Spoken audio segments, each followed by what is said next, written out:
How do we humans perceive the things around us? We have 5 senses that help us to interact with the world around us. These are sight, hearing, taste, smell, and touch. Eyes help us to see things, ears help us to hear sounds, we smell with our nose, taste with our tongue, and the sense of touch is provided by our skin. Of course, all senses are important, but the sense of sight is the most important. Here is an interesting fact. We perceive almost 80% of the world around us by using our sense of sight. We see objects around us with our eyes, but then why don't our eyes see these objects in the dark? The answer to this question is light. We are able to see the objects around us because of the light coming from these objects. The light from these objects travels in space and reaches our eyes. When it's dark or during nighttime, as there is no light, we are unable to see these objects clearly. Some objects can generate their own light. For instance, the sun, the fluorescent bulbs, burning candles can generate their own light. The objects which generate their own light are called the luminous objects. Almost all of the objects that we come across cannot generate their own light. The table, a chair, wall, paper are few of such examples. Such objects are called as non-luminous objects.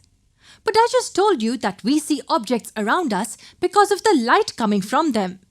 And if objects like these cannot generate light, then how come we are able to see them? We are able to see them because of the reflection of light. These objects reflect the light to our eyes. What light are they reflecting? Where is the light coming from? This light is nothing but the light coming from the luminous objects. So how can we summarize this? We are able to see non-luminous objects because they reflect the light of the luminous objects falling on these surfaces. Let me repeat. The light coming from the luminous objects falls on the non-luminous objects. Non-luminous objects then reflect this light, and this reflected light travels towards our eyes. And that's why we see the objects. In the daytime, we are able to see blue skies, the white clouds, and the green grass because the light from the sun is getting reflected by them and traveling towards our eyes. At night, we are able to see the moon because it is reflecting the light from the sun. Note that moon is non-luminous and it cannot generate its own light. As I said earlier, most of the objects that we come across in our daily life are non-luminous. We only see them because they reflect the light.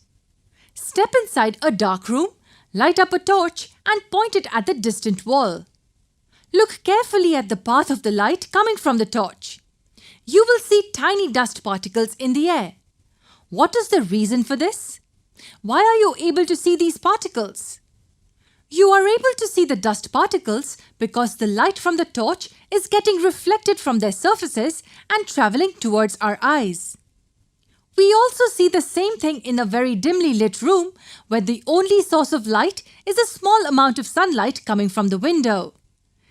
In this video, we saw that the reflection of light plays an important role. It's because of the reflection of light that we are able to see most of the objects. In the next video, we will talk about the laws of reflection of light.